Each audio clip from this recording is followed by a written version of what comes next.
So tonight we take a look back at the promises made by the government following a tragic accident on the 30th of June 2023, where 52 people died and more than 30 others were injured when a truck lost control and its container unhooked along the Londiani Junction in Kericho County. Now, 6 months after the incident, roadside vendors are in the dark over a plan by the government to relocate them to alternative markets away from the roadside, as Maryanne Nyambura now narrates on lessons never learned. Londiani Junction in Kericho County connects Nakuru, Kericho and Western Kenya. The junction hosts one of the biggest roadside markets in Kenya and is a center of activity and a popular stopover where motorists get to purchase food items from the comfort of their cars. On June 30th, 2023, the Londiani Junction drew nationwide attention when an accident involving a truck ferrying cement occurred. The truck rammed vehicles by the roadside, shops and vendors, killing 52 people. The events still linger in the minds of many. At the home of Sharon and Frida Kosgei in Tuluap, Kipsigis, Kipkelion East, Kericho, we are welcomed by this portrait of their late husband, 33-year-old Amos Kosgei. Amos was one of the 52 people who died in the tragic crash. He was a milk vendor at the Londiani Junction and the breadwinner.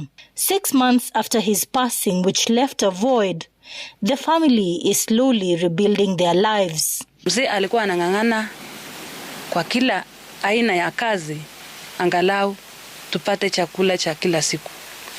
Lakini sasa hivi ni mimi mwenyewe na watoto wangu.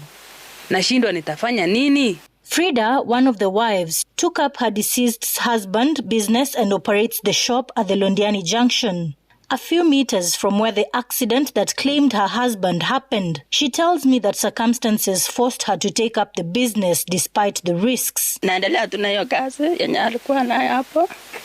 But ukisema unaweza okopa lakini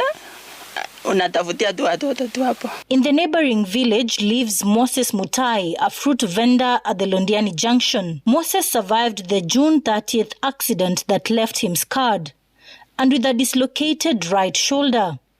He was in a coma for 3 weeks. Mutai counts himself lucky to have survived, but can hardly go back to his fruit vending business.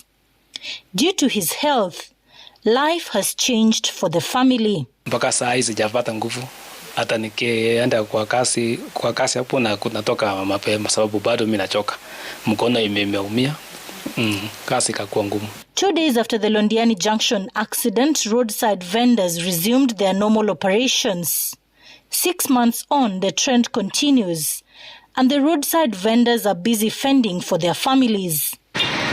The county government of Kericho had announced that it would construct an alternative market for the vendors a few meters from the road, a plan that was to be implemented in other roadside markets across the country. Soko na biashara ya recharecha itaondolewa kutoka road reserve, ipelekwe kando kidogo, tujenge masoko yenye tunaweza kusaidia watu wetu waendelee na biashara na wale wanapita barabara wakuwe na njia ya barabara ya kuingia kwa soko. Mimi niko tayari kama governor tutoe pesa ya emergency tununue shamba hapa.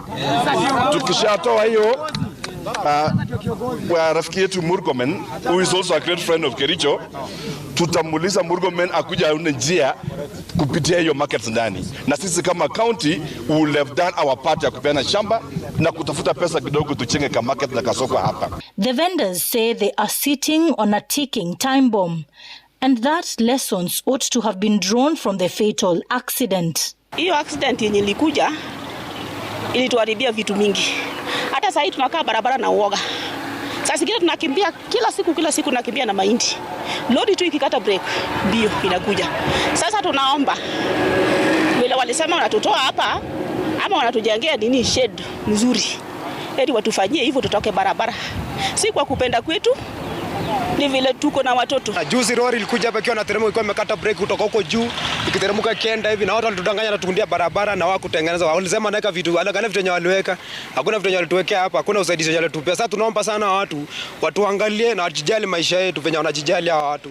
Our efforts to reach senior officials of the Kericho County government on the relocation issue and mitigation proved futile, with most of our calls and messages going unanswered.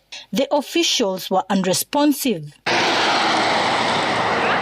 The Londiani accident next to a roadside market was not the first in the country.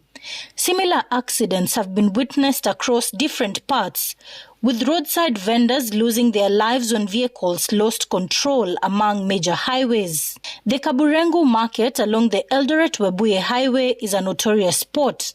As the year 2023 ends, local vendors at the Londiani Junction are still hopeful that the government will heed their call and implement its plan to construct a market and keep them safe. Maryanne Nyambura, Citizen TV.